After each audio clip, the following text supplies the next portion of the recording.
Just don't snore, okay? So I'm Jeff Halper from the Israeli Committee Against House Demolitions, which is an Israeli peace and human rights organization that's dedicated to ending the Israeli occupation and to achieving a just peace between Israelis and Palestinians. Now, the phrase ending the occupation used to be kind of code for the two-state solution. And I think we've certainly come to the conclusion, actually years ago, but it seems to be now fairly clear that the two-state solution is gone. It's dead. It's over. And we actually say we should stop talking about it. Because if you talk about a solution that's irrelevant, you're simply muddying the waters. You're confusing the discussion. So what I'd like to do tonight is talk about a little bit about the conflict, where we are, and also, especially for people that maybe aren't so plugged in to the conflict, they're not wonks in a complete way, I'd like to walk you through a house demolition.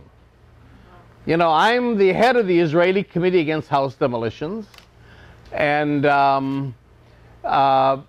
to see how the occupation works, to expose how it works, to show Israel's intentions on the ground, and also to bring in the human dimension. This isn't only a political discussion, but it involves human beings as well.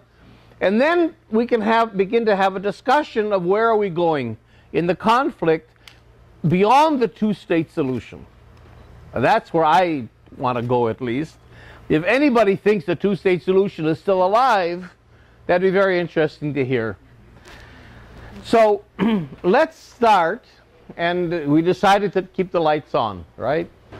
Okay.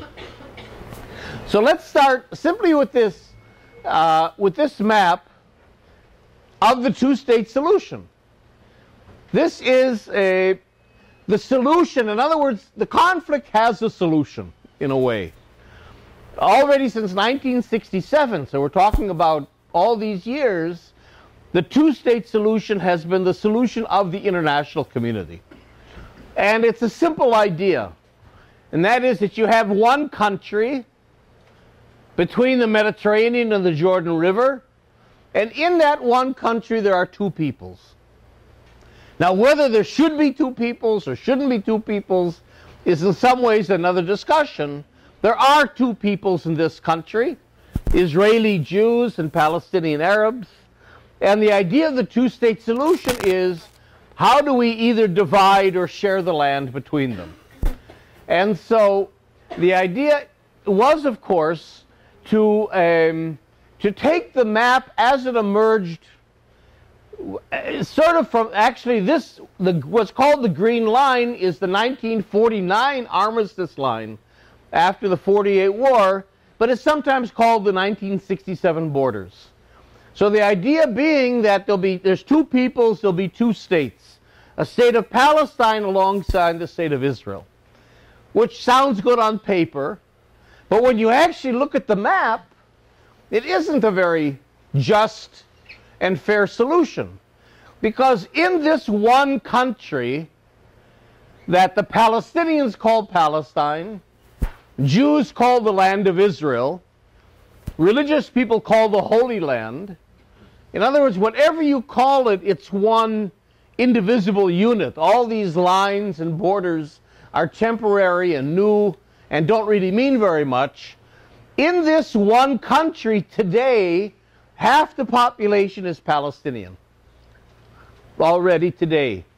And if even some of the 5 or so million refugees that live around Palestine and beyond come back, because the right of return has to be respected and acknowledged. So if even some of those refugees come back, there will be a Palestinian majority in this country. Now, we always hear about Ehud Barak's generous offer at Camp David. And that's what's thrown up all the time. See, Israel wants peace, and Arafat rejected it. First of all, the generous offer was an urban myth. There never was any such thing. But we never hear about Arafat's generous offer. That, in fact, was probably too generous. And that was in 1988. So we're talking about 4 years ago? 26 years, whatever it was, a long time ago. The PLO formally accepted in Algiers the two-state solution. In other words, this is something almost unprecedented. The idea that a colonized people would give up political claim to 78% of their country. They didn't give up claim, they didn't give up claim, but they gave up a political claim by accepting the two-state solution. And saying to Israel, even though we will be the majority in this country, we will make peace with you for less than a quarter of the land. That is really a generous offer. And one of the questions is, of course, why didn't Israel grab that offer? If Israel really wanted peace and security, which is what it's always telling us, why didn't it grab the two-state solution 20-some years ago? We could have been 25, 26 years into a peace, into regional development. Who knows how that would have impacted on the issues of Syria and beyond. But it didn't. So that this is the solution, the two-state solution of what's called the Quartet: the United States, Europe, Russia, and the UN. That shows you where the UN fits in the scheme of things. This is a solution accepted by the PLO, and until today is accepted by the Palestinian Authority. The two-state solution was accepted in 2002 by the entire Arab League, unanimously, in what was called the Arab Peace Initiative. So the question is, if everybody accepts this, why isn't this the solution? Because there's one holdout, and that is successive Israeli governments. It's Israel that has said no to the two-state solution, because Israel has a claim to the entire country. If you can get 100%, why settle for 78%? If you can win, why compromise? And until today, that's really the equation in the mind of the Israeli governments. That is, that we can win. We can impose an apartheid regime on the Palestinians and get away with it in a way that South Africa couldn't. So that, first of all, Israel never ever accepted the two-state solution. Israel, until this day, has never recognized the existence of a Palestinian people. We don't even use the word Palestinian in Israel. We talk about Arabs in a very generalized way because we don't want to give recognition, legitimacy, distinctiveness to another collective with competing claims to our own. Israel has never recognized then the national rights of self-determination of Palestinians, and Israel never accepted the two-state solution. Even in the brightest days of Oslo, all Israel did was recognize the PLO as a negotiating partner. But what we're negotiating was completely open-ended. So that never has Israel accepted the two-state solution or even recognized the existence of the Palestinians.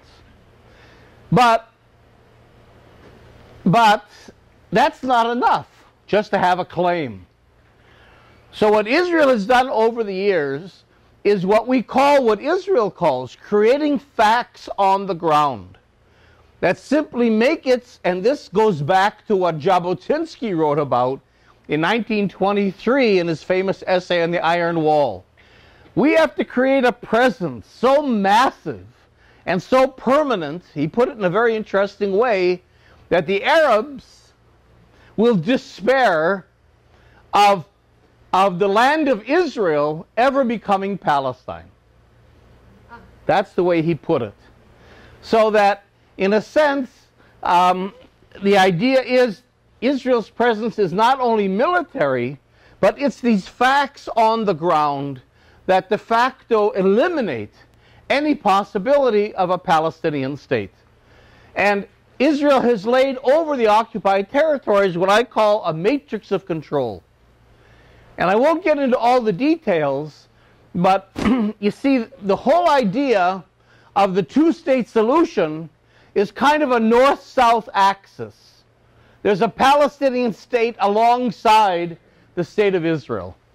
So to break that, Israel created a whole matrix, especially of east-west lines, that incorporate the West Bank into Israel. So it's no longer on the side, it's no longer a coherent, detachable territory. I would argue, for example, that East Jerusalem, that's already been annexed for years, is gone. There is no East Jerusalem. If that's supposed to be the Palestinian capital of a Palestinian state, it's gone.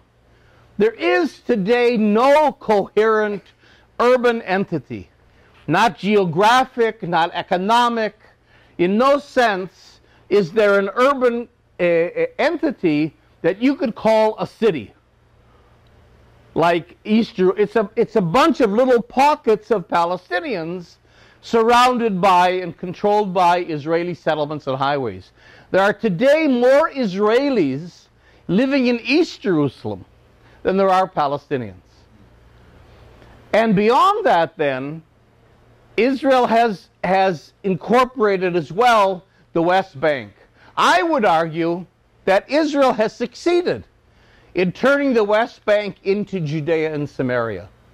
It is Greater Israel, and there is no more a West Bank that could be detached, again, that's coherent, that could become a Palestinian state. It just doesn't exist. Instead, I won't go into details, but the Palestinians, 95% of the Palestinians in the West Bank have been locked into what we call areas A and B. These darker brown areas are A, and there's lighter brown areas, it's hard to see on this map, but lighter brown areas that are B.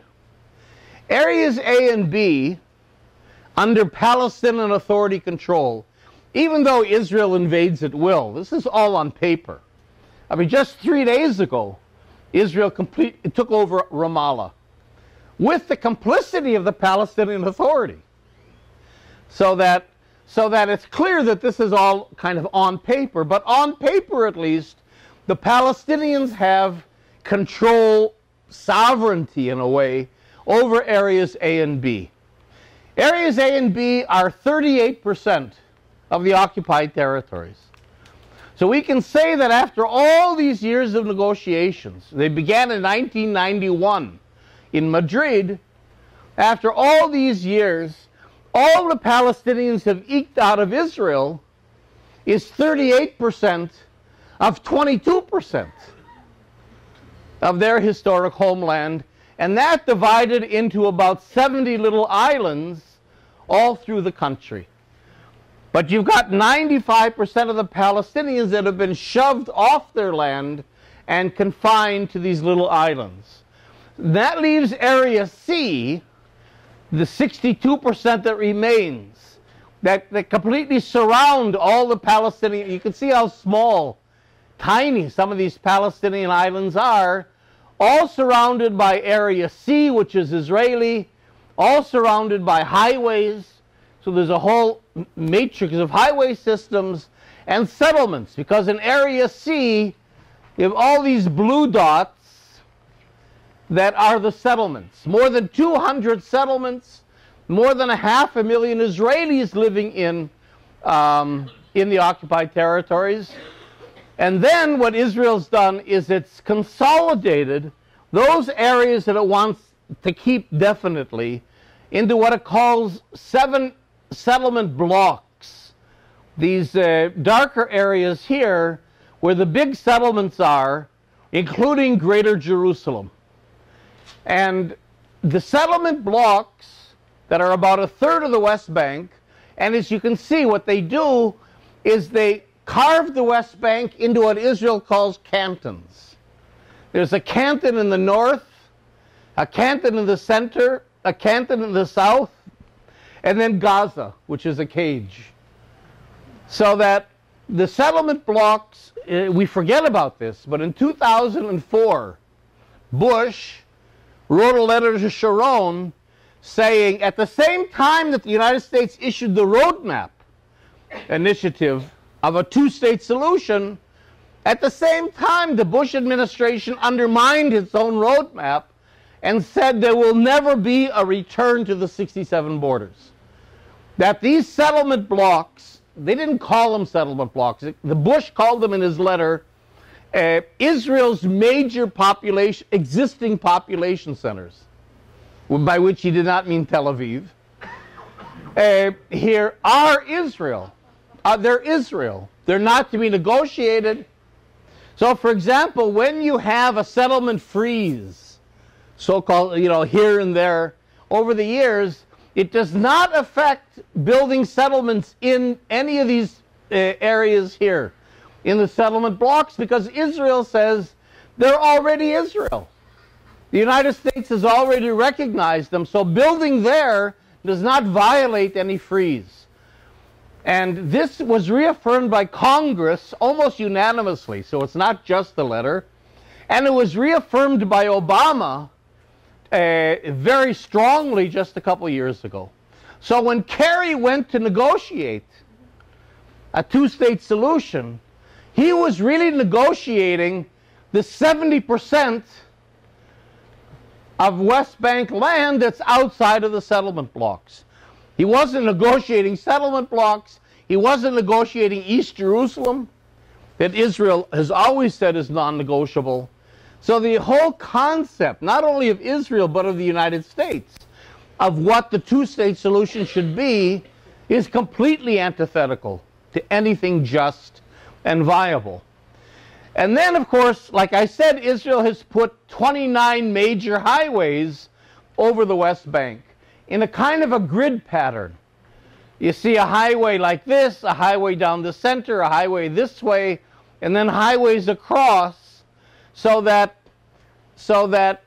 Jerusalem, rather than being at the end of the road as it used to be, is now in the center of the country. The entire country has been reconfigured in a way that makes it impossible to detach. And there's more, including the wall. And the wall, of course, hugs, but it hugs areas A and B, and then the wall goes around the settlement blocks, you see. And the wall has nothing to do with security. The wall is what Israel calls its demographic border. How's that for a concept? The official name of the wall is the separation barrier, not the security barrier, because it separates here Palestinians from Israelis, so that the wall comes like this. So the wall basically defines these cantons in concrete and incorporates these large settlement blocks into Israel, so that Israel has deliberately and consciously, and in my view effectively, ended the two-state solution, eliminated the two-state solution. And now we have to think further on. And you can see how how is this done?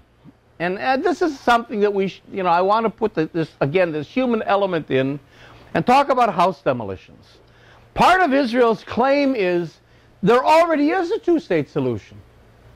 95% of the Palestinians are living under Palestinian Authority rule. Palestinian Authority rules over areas A and B and Gaza. So there's already a Palestinian government that's ruling over almost all the Palestinians. So it's a fait accompli. The two-state solution is there. Now what we have to do is annex Area C. And Israel would annex Area C, and in that way, in my view, create a kind of an apartheid system we'll talk about in a minute. So it's important to get the Palestinians out of Area C. There's been a policy of forced expulsion of Palestinians. For example, in the Jordan Valley, in 1967, there were 250,000 Palestinians living. Today, there's less than 50,000 left, and 30,000 of them live in Jericho.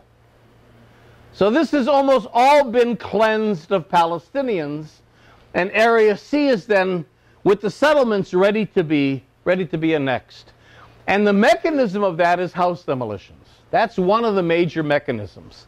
And I just want to show you how it works, because Israel has succeeded in presenting itself as the only democracy in the Middle East. It's a democracy. It shares, and this is what Obama will tell you, it shares the fundamental moral values of the United States. How do you do that? How do you keep that image while you've demolished 30,000 homes? Since 1967, Israel's demolished about 30,000 homes in the occupied territories. So that how do you demolish massively, and it's ongoing, homes of a particular population and still come out of it looking like the only democracy in the region? Well, let me tell you the story quickly, fairly quickly, of Salim Shawamri, his wife Arabia, and their 6 kids. At that time, now there's 7. A Palestinian family, both of them descendants of families that had been driven out of Israel in 1948. Salim, they're cousins that are married. So Salim's part of the family settled in the old city of Jerusalem, where he was born and grew up. And then in the 60s, they were transferred to the Shuafat refugee camp, which is a large refugee camp in Jerusalem. Arabia, her side of the family, went to Jordan. So she grew up in Jordan, and then they were married. There was the families arranged the marriage. They were married. Salim finished vocational school, UN vocational school, as a construction engineer. They went to Saudi Arabia, where they worked for 10 years. Salim worked as an engineer for 10 years. And when the Oslo peace process was signed in late 1993, they, like thousands of other Palestinians, they came back to their country with the hope of being a part of rebuilding it. And they came with a certain nest egg. They bought a small plot of land in the town of Anata. For those of you who are more biblically oriented, Anata is the hometown of the prophet Jeremiah. In the Bible, it's Anatot. So that I'm not sure how happy Jeremiah would be with what's happening to his hometown. He bought a small plot of land because it's very close to the refugee camp. But because it's in Israeli-controlled territory, Area C, he had to apply to the Israeli authorities for a building permit. Well, he applied then to what's called the civil administration. Language is important. Israel calls its military government a civil administration to give the impression that this is normal, everyday administration. There's no occupation, there's no military, to lower the profile of the military. He applied 3 times for a permit and was turned down each time. And each time it cost him $5,000. So this is obviously a process that's unaffordable to the vast majority of Palestinians. 70% of the Palestinians live under the poverty line, so that they could never afford to apply once, let alone 3 times. Now, he was given different reasons, but the overall reason that Palestinians are refused is that virtually the entire West Bank has been zoned as agricultural land. You see, the trick is for Israel, and this is really a case study in control, using Kafkaesque mechanisms, planning, zoning, administration, law, bureaucracy, to create a kind of a matrix of rules, regulations, and so on that completely tie down the Palestinians. Hopefully, so you don't need the army in order to control them, you see? So that the whole West Bank has been zoned as agricultural land. So when Salim comes and asks for a permit, now you can own land as a Palestinian. But when you come to ask for a building permit, the answer is, sorry, this is agricultural land. Well, you say, well, but wait a minute. There's 200 settlements on that same land. How does that happen if it's agricultural land? Well, it's just simple. Israelis sit on the planning committees. So if you want to rezone from agriculture to residential, it takes a second if you want to do it. You see? So it's all legal. It's all a process, but it's all geared, of course, to serving the Israelis and displacing the Palestinians. So, okay.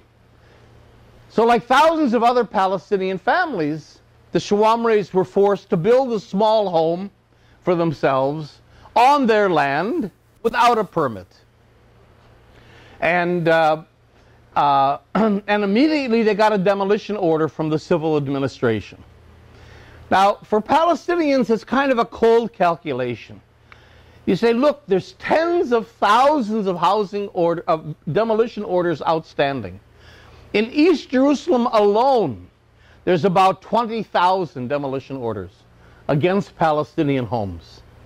So you say, you know what, I'll build. Maybe I'll be in my house for a year before they come. And in that year, who knows, there'll be a peace process, something will happen. Maybe I can be in the home for 5 years. Maybe I'll win the lottery and they'll never come. There's so many houses to demolish. And it really is like a lottery. And that's how the whole thing goes. You have a lottery in New York. I have bad news for you. You're not going to win. Sorry. But people buy anyway, right?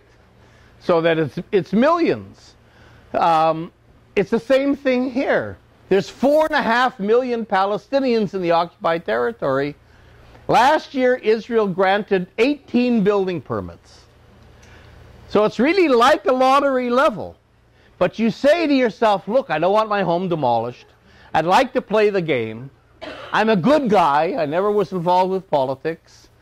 Maybe I've got a lawyer. Maybe I know an Israeli that has a little bit of influence. You know, and so you apply.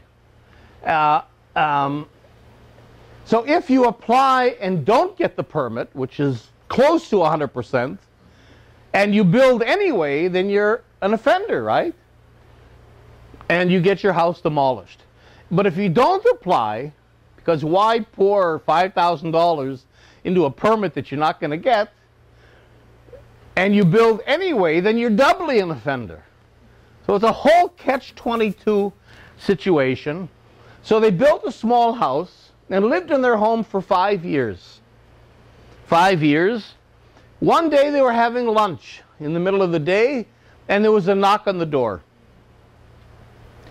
Salim answers the door, and these are the two officials of the civil administration, right?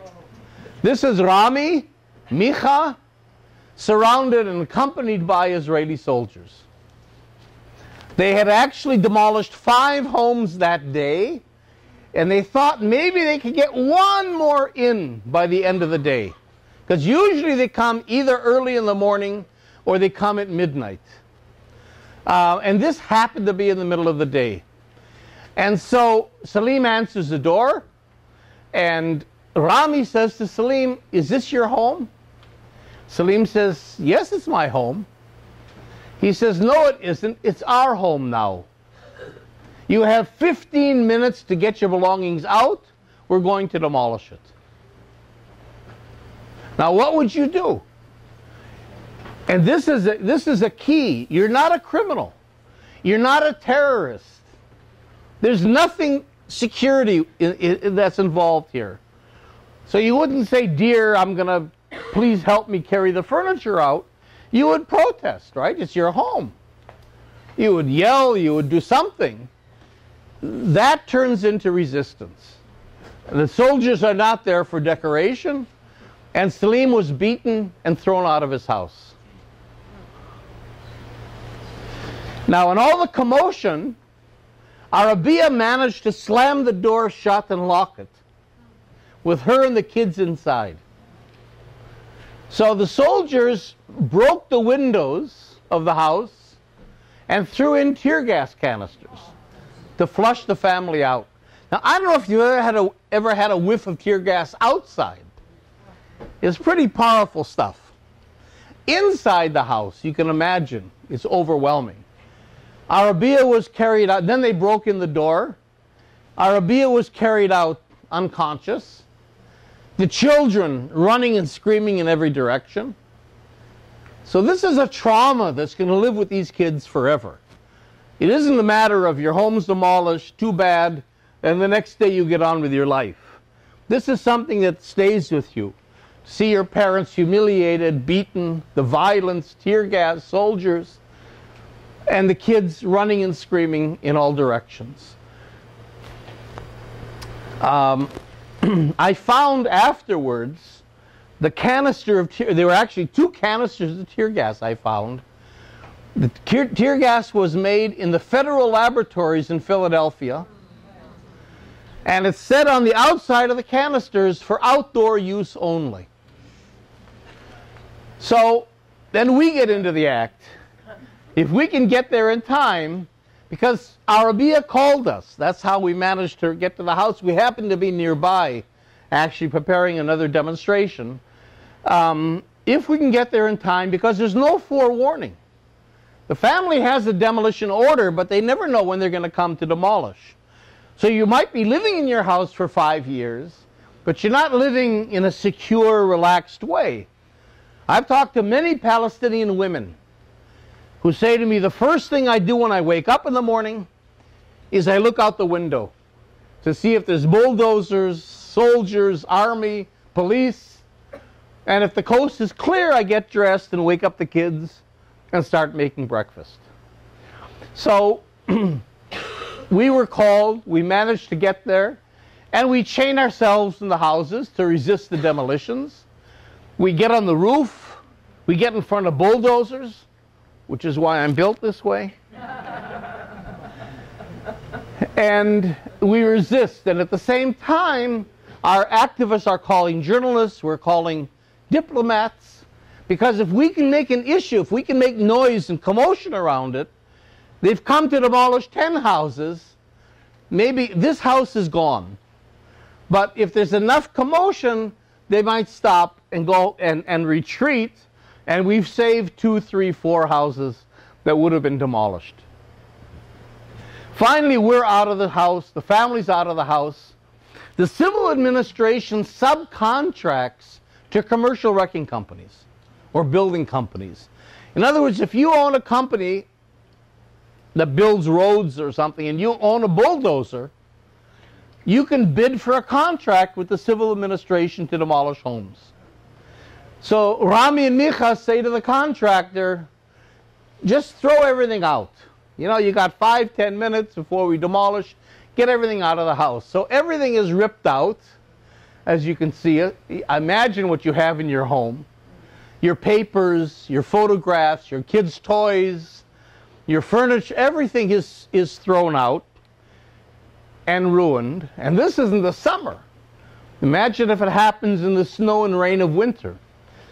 But it's a complete loss and a humiliation and invasion for the family.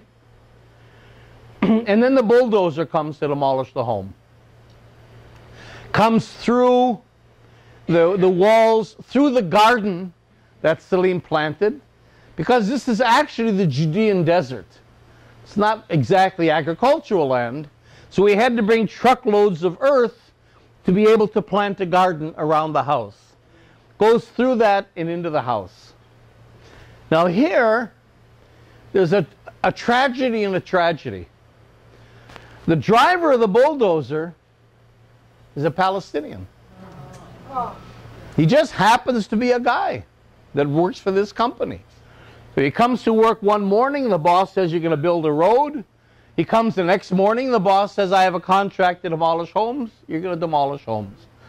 And it's not easy for a Palestinian with kids to say no and lose his job.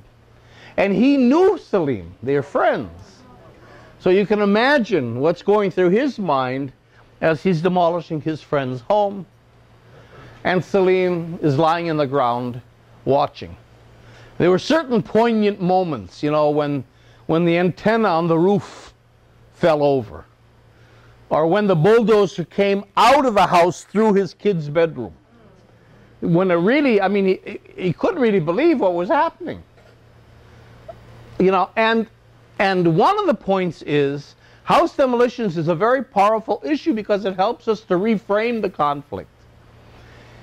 If you would go out in the street, or go to Congress, which is the same thing, and ask, why is Israel demolishing homes? The only answer that you could possibly get, the only answer that Israel leaves you with is, well, these are homes of terrorists. That's the only, there's no other explanation why Israel would demolish people's homes. But it has nothing to do with security or terrorism or anything criminal. Here's Salim is lying on the ground watching his home be demolished. If he was a criminal, he would have been in jail.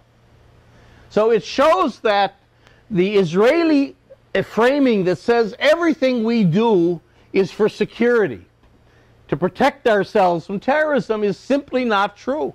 There is no security element in house demolitions, and I would go on to say there's no security element in the building of settlements, in the economic closure, in the root of the wall, in the uprooting of 2 million olive and fruit trees, in the destruction of the Palestinian economy. In nothing almost that Israel has done in the occupied territories has anything to do with security. It's all a proactive claim to the country, and in this case pushing the Palestinians either out of the country or into areas A and B. And the home is gone. So what we decided to do then, as a political act of resistance, not humanitarian, is to rebuild the home. And actually to rebuild homes. We've built 187 homes in the occupied territory since 1967. And these are political acts of resistance. I want to emphasize that. This isn't good Israelis, liberal Israelis building homes for these poor Palestinian victims. That's a framing that would never work, certainly. But together, as acts of resistance in the light of day, without having any contact to the Israeli authorities, Israelis and Palestinians and internationals, as you're called, come together to rebuild homes. You see, here was the tent that the Red Crescent Society gives the family, and we went out and built the home. We worked through Palestinian organizations, for example, the Land Defense Committee, and it really is genuinely a meaningful peacemaking effort. In other words, it takes us a couple weeks to build a house, and we're sitting together and we're working together, we're eating together. Here's a maklube, which is the Palestinian national dish. We're all sitting together. Here's Salim, smiling, which is something. And we're eating together and building together. And at the end, giving the key to the family to move in. Here's Arabia, between two Israeli women. Before these actions, the only Israelis she ever met were soldiers.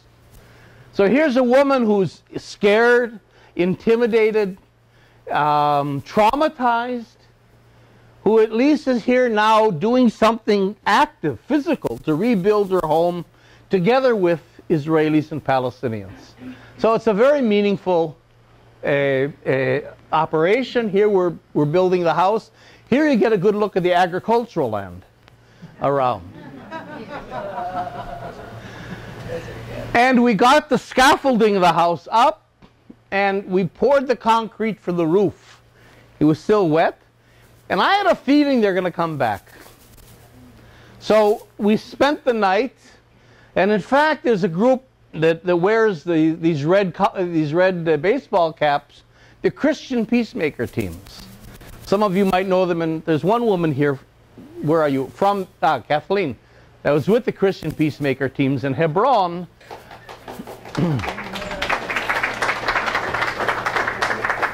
that stand between the settlers and the soldiers and the Palestinians, but that also come out to work with us and other groups. So we spent the night.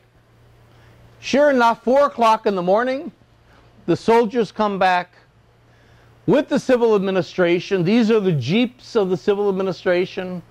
Here's Micha, the bulldozer, the soldiers, and the house, it's still wet concrete. So it was easy for them just to push the house over, and it was gone. Just one little curiosity, this is the Hebrew University on Mount Scopus. That's how close this all is. And this building right here is the Truman Center for Peace. So you can sit in the library of the Truman Center for Peace and watch bulldozers demolishing homes, which says something about the ivory tower. And the home was demolished for the second time. Salim's face kind of says it all, you know, and we didn't even have time for our morning cup of coffee. These were the blankets we slept under just next door, and the house was gone. So we decided to rebuild again. We're not going to let the occupation win. And this is the political logic. If this was humanitarian, it would make no sense. Why would you put money into a house that can be re-demolished? It wouldn't make any sense at all. But the political logic is, of course, if they demolish 100 times, we'll rebuild it 101 times. That's the logic. And so we went out to rebuild the home yet again. Now we're taking a little bit more time because we don't have so much money. We're kind of letting the family heal a bit. And we're always very concerned that the family want to go ahead. They can always pull back, say no, you know, because it's reliving the traumas. And it's still a trauma. They can get the house demolished again. They can be fined. They can be imprisoned. You know, so it's I can't begin to convey to you how courageous a decision it is for a Palestinian family to say, we're going to rebuild despite the army. And we got the house up again. As you can see, the family moved into the house.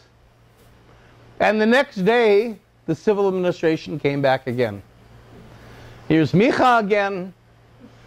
Foreign workers coming in. This time they happened to be from West Africa. Before they were from Romania.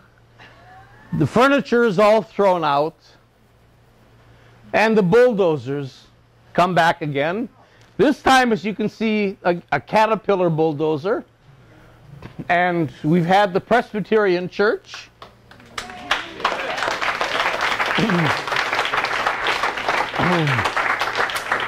That just a couple days ago, as you know, in their General Assembly, voted to divest from Caterpillar and Motorola and Hewlett-Packard, demolishing the house yet again. And Salim says the demolition of a home is really the demolition of a family. You know, human beings can't really exist and live and function without a home. Now, for men, women, and children, it's a very different experience. For men, it's emasculating. A man can't protect his family. A man can't provide shelter for his family. You're humiliated in front of your kids. Ayad Siraj was a Palestinian psychiatrist in Gaza. He died last year. He ran the Palestinian mental health center in Gaza. And he did research that more than half the kids, the majority of young people really, who became suicide bombers, had had their homes demolished. See their families humiliated and so on. So for men, it's a very emasculating, humiliating experience, but men are out of the house. You know, they're working. They're with other men. They're out in society. They get a certain amount of support. They can vent. For women, it's a very different situation. For women, it's really a double tragedy. Because on the one hand, a woman loses her home. You know, most Palestinian women do not work outside of the home. So for them, the home is their domestic sphere. It's what defines them as people, as women, as mothers, as wives. So that when a woman loses her home, she can become very disoriented. Almost sometimes they fall into a state of mourning. You just don't know where to begin. How do I put my life together? How do I begin to fulfill my duties? And it's very hard for women, but it becomes harder because you can't live in a tent forever. So eventually, you move your family in either to your husband's parents' family or your husband's brothers, one of your husband's brothers' families. So now you've got you and your wife, or actually from the woman's perspective, you and your husband, and your 6 kids, moving into another woman's house, not for the weekend, you know, and you're moving into another family that has 5, 6, 7 kids. They're living in inadequate conditions. They can't build decent housing either. And solidarity aside, very quickly it creates tremendous tensions within these families. You know, between the women, you know, Arabia's after Salim to get her out of there, to get her a house, and he doesn't have the money, certainly can't build a home. Salim also tends to side with his family, you know, so Arabia's feeling very isolated. She's in the space of another woman. She doesn't have her own space for her own life. And it creates a lot of domestic tensions, and I'll have to admit, even domestic violence. You know, divorce is not common in Arab society, certainly not among working class people. And so it creates tremendous tensions.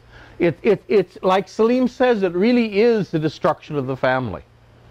And for kids, of course, for kids, it's you know, your home is your source of security. This is Salim's daughter Lena, who during one of the demolitions went blind. She went blind. And we took her to the doctor, and in the doctor's office, her sight began to come back. And the doctor explained that it was a kind of a hysterical blindness, and it happens when the trauma is so deep that your mind simply shuts down.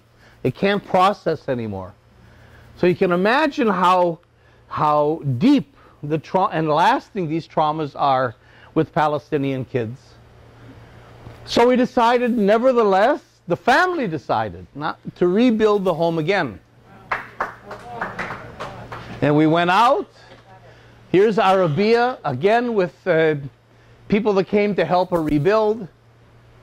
And this time, we built a house with a mural on the side. An American labor muralist named Mike Alowitz.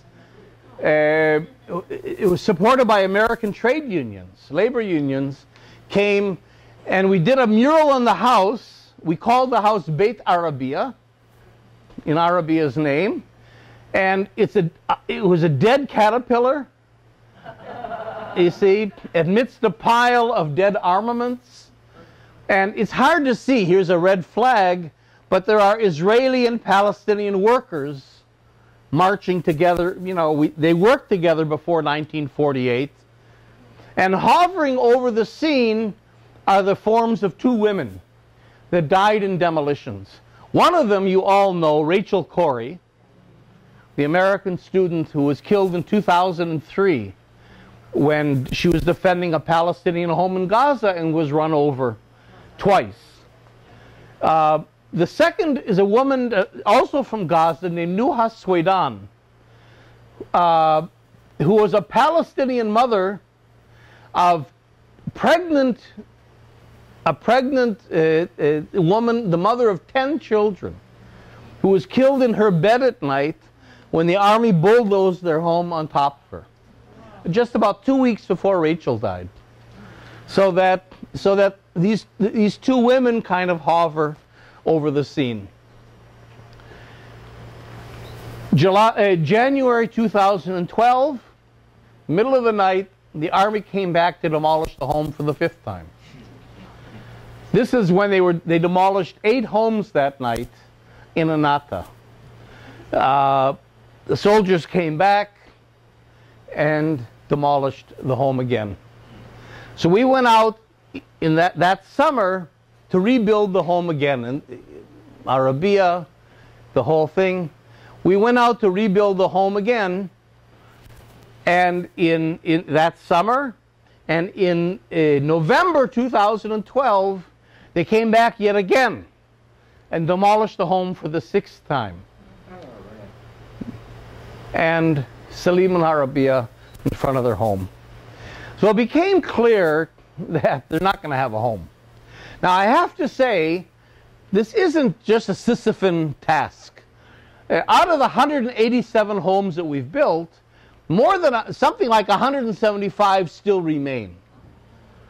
Salim and Arabia are special in a way because they spoke out. Salim is on the television sometimes, he's interviewed, he goes on speaking tours abroad, he's been with me in New York a number of years ago, so that he's targeted. So last summer, every summer we have a rebuilding camp to which you're all invited. It costs something, but August 3rd to the 17th, we're having a rebuilding camp in Anata. Salim's house is kind of the base, but we go out and build other houses as well. So if you're interested, either talk to me or to Mary in the back there, who's the ICAD USA director here. At any rate, what we did last summer was something else. We said, look, really there is no point in rebuilding the home, but we don't want to leave the family, and we don't want to stop the resistance. So what we decided to do was to excavate the demolition and to create a kind of a memorial, a site for demolitions, displacement. So you see, the people from the camp last year, there's about 30 people that come from all over the world to build. We cleaned out the demolition. You see, we exposed the metal and cement surfaces. We uncovered the rooms down below, even with the furniture in them. And then we put the same pictures I showed you tonight, kind of waterproofed. We put them on the cement surfaces. You see? So today, you can walk through the site of Salim and Arabia's house, and you can get the story, all the story I told you tonight. And Salim and Arabia are there, so diplomats come, journalists come, activist groups come out, and it's a very active site today. We even do conferences out there, and so on. So let me end this going back to the broader political picture again. We can talk about it more, but I think I've made a case for going beyond the two-state solution. But that's gone. I mean, even Kerry says it's gone. Kerry had the quote of the century. True, the century's only 14 years old. But so far, he's had the quote of the century, which is, what's his? Poof. Poof. Remember that? No, he talked about an apartheid state. He talked about the end, but he was testifying in Congress, if you remember this, and he said, you know, we were working, we had plans. One of his trips, he came with 130 advisors. Can you imagine? We tried, we had plans, we're talking, we're negotiating, and at the same time, Israel is building and building, and during those 9 months, Israel approved 5,000 housing units in the same territory that they're negotiating. And he's telling Congress, and we planned and planned, and Israel is building settlements, and one day, poof. That was his quote. Poof. The whole thing is gone. So where are we going? Just in a word. There's three options, actually. One is apartheid. Apartheid, just like in South Africa. It's the same principle. In other words, apartheid is based on two elements. One is when one population separates itself from the others. That's what apartheid means, apart. And the second element is that population then creates a permanent institutionalized domination, regime of domination over the other population. And that's clearly what and it doesn't matter if apartheid is based on race or religion or nationality or the color of your eyes. Who cares? Once you have a regime of separation and domination, that's apartheid. And in fact, it's called in international law the crime of apartheid. And so what we saw the outlines of, you don't have to be a rocket scientist to figure out where Israel was going with this. The idea being a Palestinian Bantustan on 15% of historic Palestine, which is very much like South Africa. You know, the Bantustans were 11% of South Africa, leaving 89% free for a white democracy. Well, here you've got 15% that's Palestinian, leaving not 78, but 85% free to be a Jewish democracy. It's even the same proportions. And you get to this Bantustan with 1, 2, 3, 4 cantons simply by taking areas A and B, you take out the settlement blocks, you put in the root of the wall, take out Jerusalem, and that's what you have. But apartheid is the liberal approach. Everybody gets horrified by the word apartheid. This is the liberal approach. This is the Labour Party. This is Rabin, Barak, Shimon Peres, our Nobel Peace Prize winner. They're the ones that created this. The settlements were started by Labour. They built settlements at a much faster rate than the Likud did. The wall was initiated by Labour. Sharon didn't want to build the wall. It was Labour that did. Sharon said, look, I spent my whole life creating one country. What, you want to put a wall down the middle? But he was forced by the Labour Party because it was a national unity government. The whole concept of settlement blocks was a concept that Barak invented in 1999 at Camp David. So apartheid is really the liberal approach.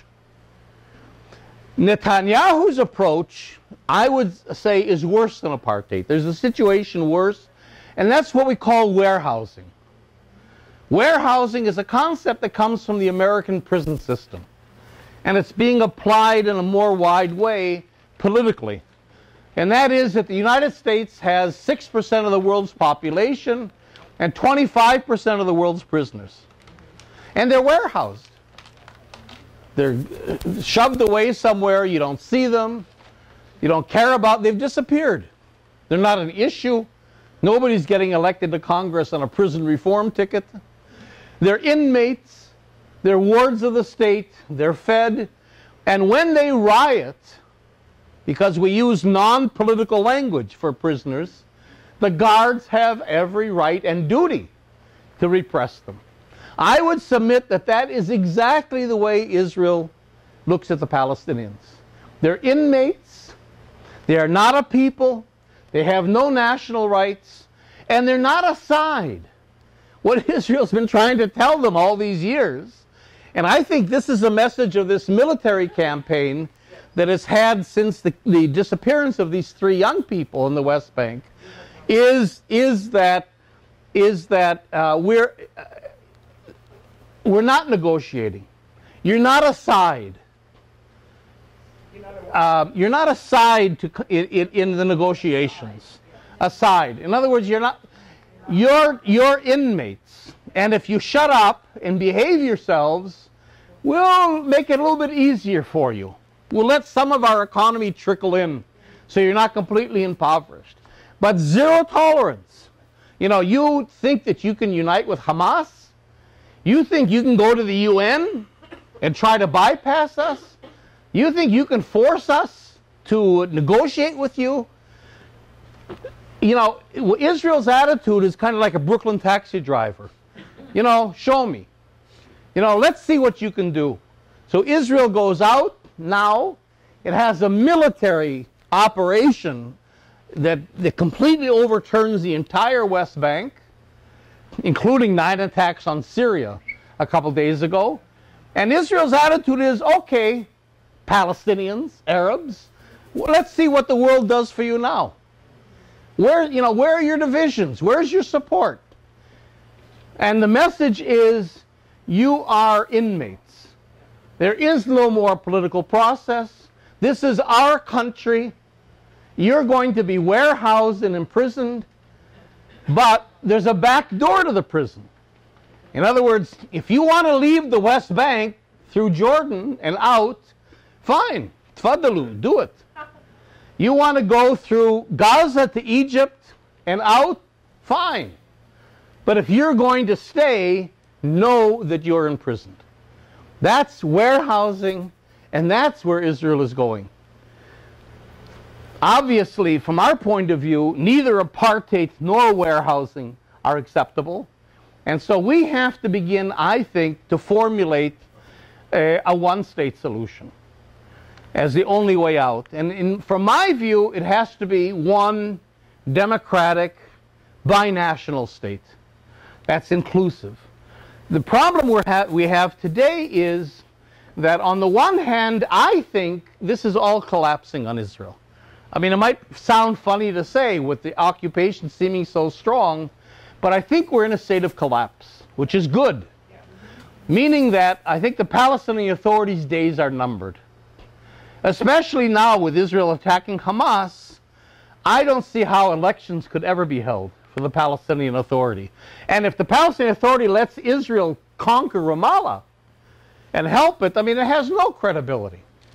So if the Palestinian Authority goes by the way, which is a good thing, either collapses or resigns, there's a vacuum, and Israel, in my view, would have to reoccupy the Palestinian cities and maybe Gaza. It couldn't allow that vacuum to be there.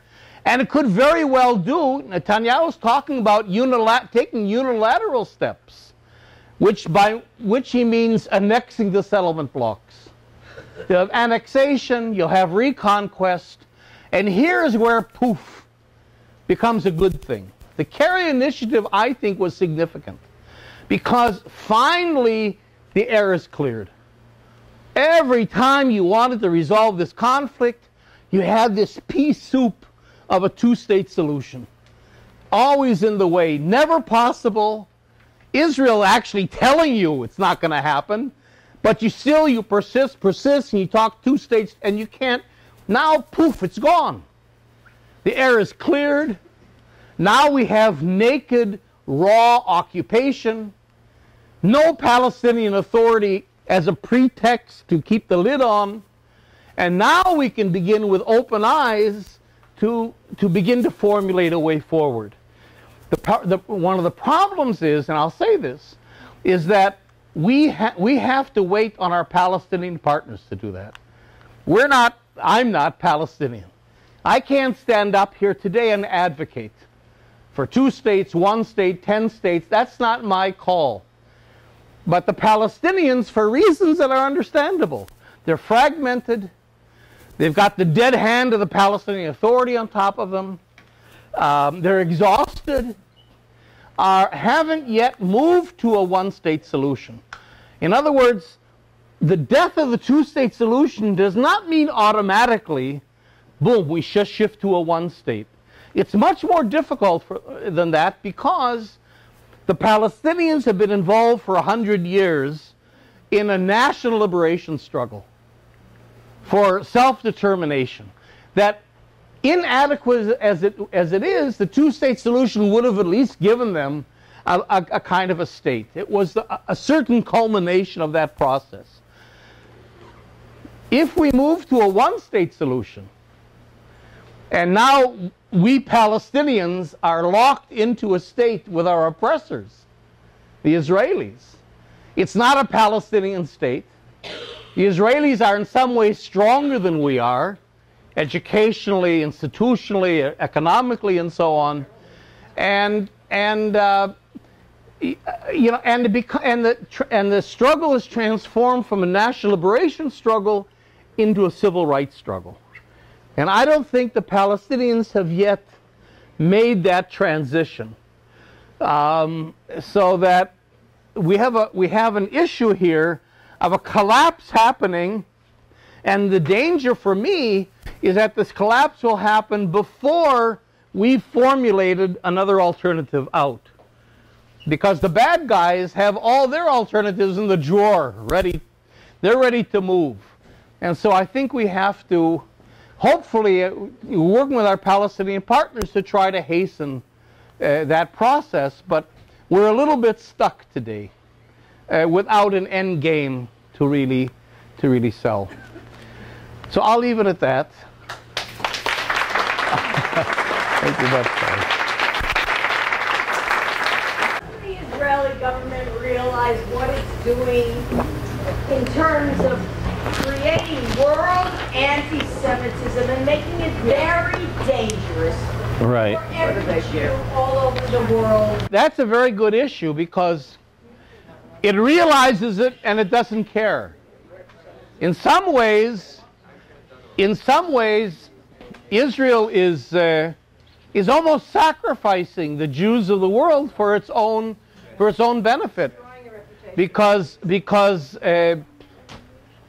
Israel, the Israeli government, the Ministry of Foreign Affairs, about 6-7 years ago, invented consciously a new form of anti-Semitism.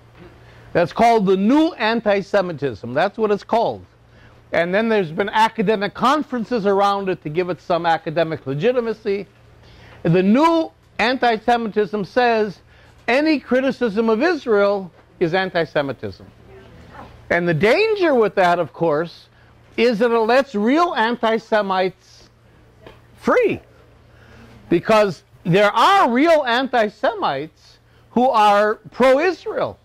For example, the neo-Nazis in the Ukraine love Israel. Marine Le Pen in France loves Israel. So that you have a situation where if you're anti-Semitic, a Christian, Pat Robertson, who believes in Armageddon where all the Jews die, you can be anti-Semitic, but if you're pro-Israel because you see Israel as a useful vehicle for your program, you're fine.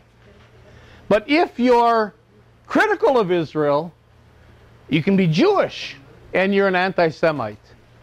We have a joke. Uri Avneri, who some of you know, who's the grandfather of the Israeli left, said once, it used to be that an anti-Semite was someone who hated Jews. Today, an anti-Semite is anyone who Jews hate. You see? I was intrigued by the presence of the West African laborers. That's right. What is that about? I mean, is Israel appealing to third world countries? Are they Jews? And about the the West African workers that we saw. Rather than a democracy, Israel, the fancy word for a country like Israel, is an ethnocracy. When a country belongs to one particular group. So Israel is locked in, they have to be Jewish. So you can't make peace with Palestinians. You certainly can't conceive of one state together because it has to be Jewish.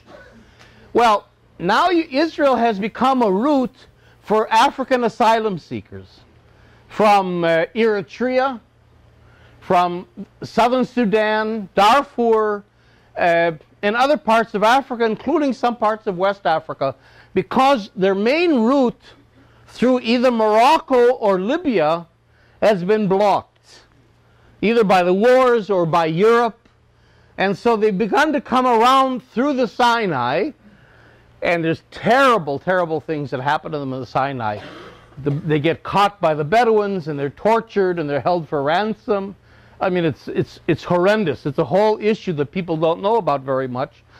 And then they'd come into Israel as asylum seekers. And the idea being somehow to get to Europe. And there's international laws on asylum seekers. You're not allowed to deport them. Well, there's about 65,000 asylum seekers from Africa in Israel. And Israel can't accept them. European countries won't accept them. So Israel finds them on its hands. And so rather than giving them asylum, Israel calls them infiltrators. You see, and it's beginning to deport them back to Africa. It's built a 10,000-person prison facility in the Negev for these asylum seekers. A few of them managed to find employment, but in fact it's illegal to employ asylum seekers. So they're stuck. You see thousands in the center part of Tel Aviv just hanging around. It's a real issue, and Israel won't deal. And now what Israel is doing, which is you know, they're Africans. I mean, what does it matter where they're from in Africa? Africa's Africa, right? So they got into a deal with Uganda and Rwanda to take these infiltrators who are from the Sudan or Eritrea, and to ship them to Uganda or Rwanda in return for arms. They got Uganda and Rwanda to accept these people in return for arms. So it's like selling. It's arms for refugees, really. And we fund Israel's arms. We give Israel. And you fund Israel's arms, so in a sense so in other words, it's another issue without getting into it, but you've got a huge presence of, and it really is terrible because, you know, the whole idea of Jewish refugees is so ingrained in us, and yet when we get refugees, we can't deal with them. And so that's another issue. You referred to the Palestinian Authority. You dismissed them as being collaborators. not very helpful. Not something That's right. look towards for help to speak on behalf of the Palestinians. But could you speak a little bit about the grassroots activists among the Palestinians, Right. who are very active in the villages, in the towns where Right. they're fighting against the wall, against the repression, Right. the civic groups, the grassroots groups, not the politicians, but the everyday people who are becoming more and more active. Yeah. You know, the Palestinians kind of say it half jokingly that they're living under two occupations. You know, the Israeli occupation and the Palestinian Authority occupation. So it's very difficult for them. But as you say, there's a lot of first of all, just the fact, and we really have to appreciate this, that the Palestinian people have managed to get on with their lives. And I mean, there's a little booklet that you can get in Palestine that's called This Week in Palestine. And you would be amazed at the events. They have film festivals and craft festivals. They're in the process now of building a national museum. And there's educational things, and there's fairs, and there's high-tech expositions, and all. I mean, the fact that they're being able to do this under occupation, that they're working, trying to put something together, and they get help from abroad. I mean, a lot of people come to work with them as well, but the very fact that they go through checkpoints every day, take hours through checkpoints, harass. Look at this last week, where Israel broke into thousands of homes under the pretext of looking for these three young people. You know, the economic closure, so they have no access to the Israeli job market. You know, the impoverishment, the destruction of the agriculture. I mean, everything. And yet they're functioning. That is a form of resistance, of actual nonviolent resistance. And then you have actual activists. You know, what's become very, their form of resistance has become, has taken on the form of popular committees. So that there's popular committees in places like Bilin. I mean, you all know the film Five Broken Cameras. So that's years of every week going out against the wall, together with Israeli and international activists. Beit Umar is a site of a lot of activities. Of course, Sheikh Jarrah in Jerusalem and still other places. So you do have grassroots resistance. Matter of fact, the Palestinians have, you see it on the wall sometimes, to exist is to resist. So that they haven't been broken. That's what Israel has tried to do. That's what the Iron Wall doctrine says. Once we break their will, despair is an Israeli policy. If they can despair of the land of Israel ever becoming Palestine, we win. And they're really in a very hard shape, the Palestinians, but they have not despaired, and they're still resisting. Where does Hamas fit in all this? Hamas, I don't think Hamas has that much support. You know, the Palestinians, this is my view. Right. There might be historians here that disagree, but the Palestinians have always actually been among the most secular of all the Arab peoples. Certainly they've never had what we'd call extremist or the Islamicist versions of Islam have not been common among Palestinians. Hamas is part of the Muslim Brotherhood. It's really more of a worldwide movement. It's less so an actual Palestinian movement. And they got their votes, you know, when they got elected mainly because of corruption. It was a vote against the corruption of the Palestinian Authority, but also Hamas resists. And let me say this about Hamas, their position, which is very nuanced and interesting. Hamas says, we will never, ever recognize the state of Israel. We will never recognize the state of Israel. From our point of view, it's a colonial enterprise. This is Palestine. We'll never accept the fact that Palestine belongs to somebody else. We'll never negotiate or recognize Israel. But, Hamas says, if another Palestinian faction, like Fatah, negotiates with Israel, and the outcome of the negotiations is genuinely a two-state solution.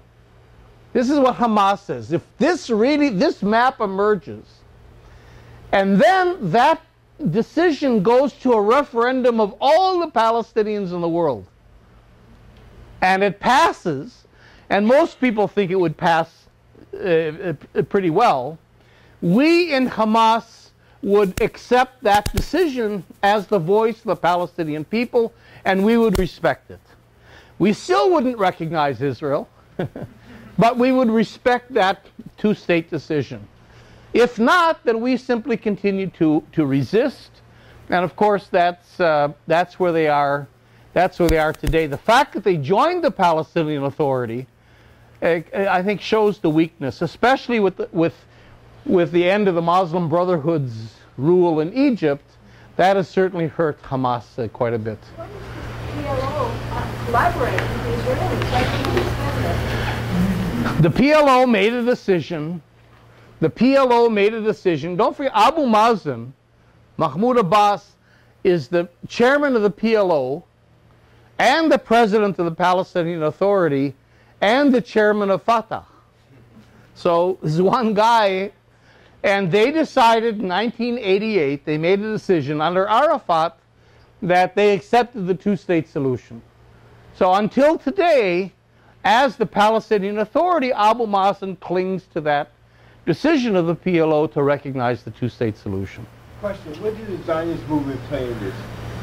This is all an expression of the Zionist movement. In other words, Israel grew out of the Zionist movement, and Zionism was, in a sense, the national movement of the Jews. It didn't represent the vast majority of Jews. You remember, at the turn of the 20th century, I mean, your and my grandparents and great-grandparents came here. About something like 6 million Jews moved from Russia and Eastern Europe to the United States, Canada, and so on.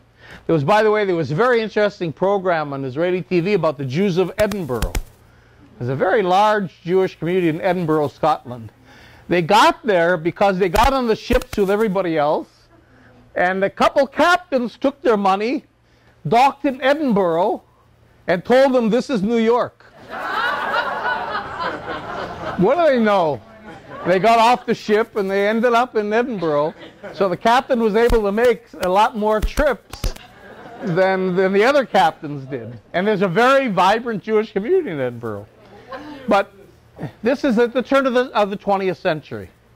So the point I'm trying to make is at a time when about 6 million Jews went westward, 35,000 came to Palestine as a part of the Zionist movement.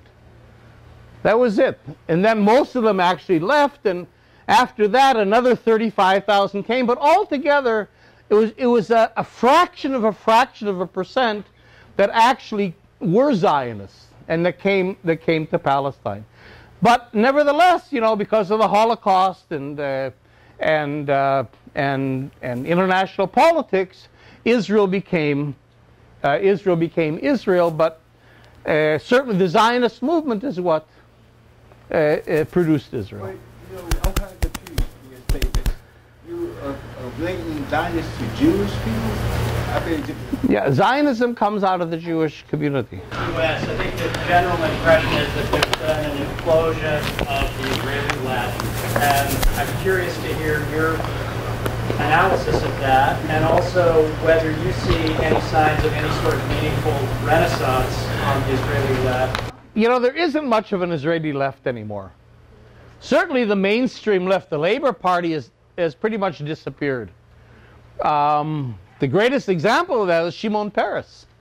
Peres was a prime minister under Labour. He was Ben-Gurion's protege. And he joined Sharon's Kadima party. Left Labour, joined Sharon's party, and that's what got him to be president today. So the Labour Party has pretty much disappeared as a political alternative to the right wing in Israel. So you know, in some ways, maybe it's like here. You know, you've got one party really, and in Israel you've got 35 parties that add up to one party. So that basically, look, the Israeli public, the Israeli Jewish public in particular, is living the good life. The economy is doing very well. Israel was the only industrialized country that did not go into recession after 2007, partly because of your tax dollars. You know, it has the absolute support of the American Congress. For Israel, the whole world boils down to Congress. As long as you got Congress in your pocket, both parties, the hell with Europe and the UN and everybody else. That's good. Tourism is up. There haven't been any attacks for years, so people feel a sense of personal security. The occupation, I'm telling you, it's hard to convey this, the occupation has disappeared for Israelis. It's a non-issue. They don't think about it, they don't see Arabs, they don't care, it's gone. But, and that's why I'm here, and not in Tel Aviv. Somebody asked me once, could I give this talk in Tel Aviv? And the answer is yes, but nobody would come. So that the only way we're going to change this is from pressures. It's just like South Africa. The whites in South Africa were completely accommodated to apartheid. They wouldn't have risen up to overthrow it. It was good for them. But when it was over, when de Klerk finally came in, they understood it was over. And I think the Israeli Jews are like that. They're not going to proactively rise up and overthrow the occupation. They're profiting from it. You know, Israel would not be a strategic ally of the United States, would not be the world's 4th largest arms exporter, would not be a part of NATO if it didn't have the occupation. Think about it. If there was no occupation, Israel would be New Zealand. It'd be some little country, but it's the occupation where you test and develop and sell weapons for war and also for homeland security that really put Israel at the table with the big boys. So that you're not going to fight that. But what I'm saying is when the de Klerk moment comes, and I think it is coming, whether it's 2 states that I doubt or 1 state, I think the Israeli Jewish public will go along with it. I don't think there'll be an obstacle. The Israeli Jewish public is not as right-wing as it appears. They don't have many alternatives, so they vote that way for all kinds of reasons, but they never bought into the 1 state, into the greater land of Israel idea of Begin and Sharon. If you think about it, the ideological settlers, the ones that are really there, this is the land of Israel, they're religious, violent, are 1% of the Israeli population. That's it. So that's the good news.